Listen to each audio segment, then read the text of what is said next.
नमस्कार दोस्तों, मैं अंकुर उपाध्याय स्वागत करता हूं आप सभी का एक बार फिर से अपनी नई वीडियो में। दोस्तों यहां पे आप सभी के साथ बात करने वाला हूं गर्मी की। गर्मी पड़ने लगी है भाई साहब, आपको आपके शहर में गर्मी महसूस हो रही होगी और बहुत भयंकर वाली होने लगी है।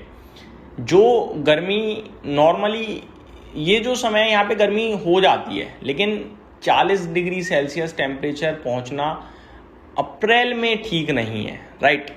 मई सेकेंड वीक में आ जाएगा, समझ में आता है, लेकिन अप्रैल मिड में 40 डिग्री सेल्सियस नॉट एक्सेप्टेबल। ये जब अभी ऐसा मतलब लपट चलने लगी है, जिसे हम हिंदी भाषा में सिंपली कहते हैं लपट, यानी कि लू टाइप गर्म हवा चल रही है। और ये आईएमडी ने कहा था, चेतावनी दी थी कि हीट वेव आने के चांसेस हैं इस हफ्ते, और at the end of week heat wave दिख रही है हमें। कल भी हमने नोटिस किया था दिल्ली एनसीआर में कि गर्म हवा चल रही है, अभी भी आप नोटिस करोगे गर्म हवा चल रही है। मैं कोई मौसम विभाग की अपडेट नहीं दूंगा, मेरा सिंपल लॉजिक है भाई, इस बार रिकॉर्ड तोड़ गर्मी पड़ने वाली है। 2-3 बड़े कारण हैं। आईएमडी शुरू से चेतावनी दे रहा है कि इस साल मॉनसून नॉर्मल मॉनसून के मुकाबले हल्का रहेगा, यानी कम रहेगा। 92% बारिश का अनुमान लगाया जा रहा है इस बार। लास्ट ईयर 106% हुई, अनुमान से ज़्यादा, सॉरी नॉर्मल से ज़्यादा हुई, और लगभग 50 साल के मानसून का रिकॉर्ड टूटा है पिछली साल। लेकिन ये साल भाई साहब हल्का मानसून और गर्मी भीषण रहने की उम्मीद है, हीट वेव भी ज़्यादा आएंगी, तो गर्मी आपको जलाएगी। लेकिन आप अपने आप को बचा सकते हो कैसे? एसी से, कूलर से, तेज ज़्यादा पावर का कंजप्शन करके। ऑब्वियस है, करना ही पड़ेगा, मजबूरी है।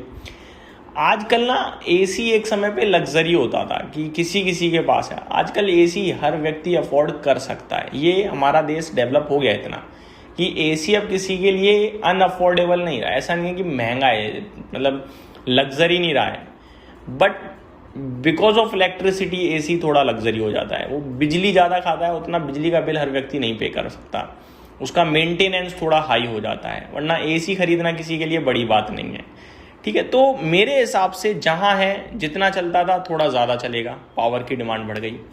जिसके पास नहीं है कोशिश करेगा लेकर थोड़ा बहुत चलाए, डिमांड बढ़ गई, एसी की भी डिमांड आ गई। जो बिल्कुल ही नहीं अफोर्ड करना चाहता, देखो पर्सनल लेवल पे बहुत लोग तो अपनी हेल्थ कॉन्शियस के चक्कर में भी नहीं एसी अफोर्ड करते हैं, लेते ही नहीं है, कहते हैं एसी क्या बेकार है भाई, बेशक 2 कूलर लगा लेंगे किधर है किधर, लेकिन एसी नहीं लेंगे। और वो सही भी है मेरे हिसाब से, तो कूलर की डिमांड भी आ गई। बट जब ह्यूमिडिटी आती है, उमस आती है ना, तो कूलर काम नहीं करता, जून जुलाई के बाद स्पेशली, बट अभी काम कर जाता है। तो मैं कहना ये चाहता हूँ कि गर्मी पड़ेगी भीषण, और ज़रूरत पड़ेगी आपको गर्मी से बचाने वाले स्टॉक्स की। लगातार डिस्कस कर रहा हूँ, एक बार फिर डिस्कस कर रहा हूँ। अब आपको दिख रहा है स्क्रीन पे भाई, हो रहा है एक्शन। आपका अदानी पावर 140 से 200 कूद गया, मानते हो नहीं मानते? कहोगे बाजार भी तो बढ़ा है भाई, ठीक है 140 से 200, लेकिन नॉर्मल तेजी तो नहीं है। ये तेजी तो आपको दिख रही है एक्सेप्शनल है। तो मेरे हिसाब से भैया ये शुरुआत ही है, ये अंत नहीं है। अगर आप सोचो भैया बहुत हो गई तेजी अब, तो ना गलती कर दोगे, मैं बता रहा हूँ। यहाँ से और अभी स्कोप है, डेफिनेटली है। 100-200 हो चुका है, 140 वाला।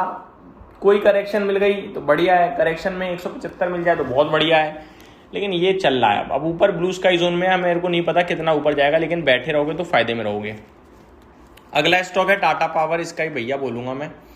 टाटा पावर 350, 370, 375, 400 और अब हो गया 427।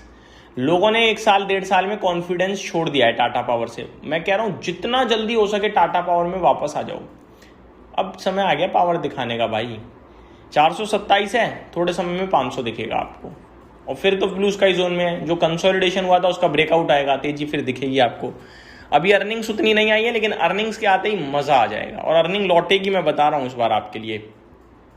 तो टाटा पावर का भी समय मेरे को लगता है जल्दी आने वाला है। 427 पे बाय ऑन डिप करते रहो और बैठे रहो, इसमें जल्दी आपके लिए बहुत ही बढ़िया एक्शन दिखेगा इस स्टॉक में। अगला स्टॉक दोस्तों है एसी के डायरेक्ट प्लेयर ब्लू स्टार और वोल्टास। ब्लू स्टार आपके लिए 1865 पे है, ऊपर से करेक्शन में मिल रहा है अभी आपको, नीचे से अच्छा चल चुका है, 1400 चला गया था गिरते गिरते, अभी 1800 हो गया है, 1865 हो गया। इनफैक्ट जल्दी आपको बढ़िया और तेजी दिखेगी निश्चित तौर पे। बेचने की जल्दबाजी ना करें, एक आध क्वार्टर का रिजल्ट्स का सपोर्ट मिल गया ना, मज़ा आ जाएगा। अगला एसी का भाई वोल्टास 40-45 पे है इस समय, 1445 माफ़ कीजिएगा। 91 के पीई पे है, 48,000 करोड़ के करीब का मार्केट कैप है, ऊपर में 2000 के समथिंग के हाइज हैं, वापस जाने की कोशिश में है, चिंता मत कीजिए, जल्दी आपको ऊपर की तरफ दिखेगा। अब कूलर की तरफ चलते हैं। पहले एसी तो बात कर लिया, एसी बनाता कौन है? वोल्टास थोड़ी बना रहा है, वो तो मार्केटिंग कर रहा है। बना कौन रहा है? पीजी इलेक्ट्रोप्लास्ट, ईपैक, ड्यूरावेल, इन्हें कौन देखेगा? इन्हें पे भी दो फोकस करो भाई। तो पहले पीजी इलेक्ट्रोप्लास्ट की बात कर लेते हैं। पीजी इलेक्ट्रोप्लास्ट का शेयर 561 पे आ गया, ये भी बढ़ गया भाई साहब। मेरे को लगता है यहाँ भी और इसको बचा हुआ है आपके लिए, जल्दी 650 के करीब पहुंचेगा, आपको दिखेगा ये स्टॉक, तो यहाँ भी ध्यान दीजिए। ईपैक, ड्यूरावेल पे भी ध्यान दीजिए। अब मैं आप सभी के साथ बात करना चाहूँगा थोड़ा सा, अच्छा एक और, एसी में हवा कौन भरता है? हवा इन द मीन गैस, ठीक है। अब गैस एसी में भरता है आपका नवीन फ्लोराइन, R32 गैस जो यूज़ होती है ना एसी में, कहते हैं ये गैस खत्म हो गई, वो R32 गैस होती है, वो नवीन फ्लोराइन और SRF फिल करता है, उन पे ध्यान दीजिए, नवीन फ्लोराइन स्पेशली। अब कूलर में symphony one and only player है, लेकिन बड़े नामों में और भी नाम हैं, जैसे ओरिएंट इलेक्ट्रिक है, ये भी है, वी गार्ड है, ये भी है, ये कूलर बनाते हैं भाई साइड बाय साइड, तो यहाँ भी ध्यान दीजिए आप। मेरे को लगता है इन स्टॉक्स के लिए ये साल बहुत ही स्ट्रॉन्ग जाना चाहिए।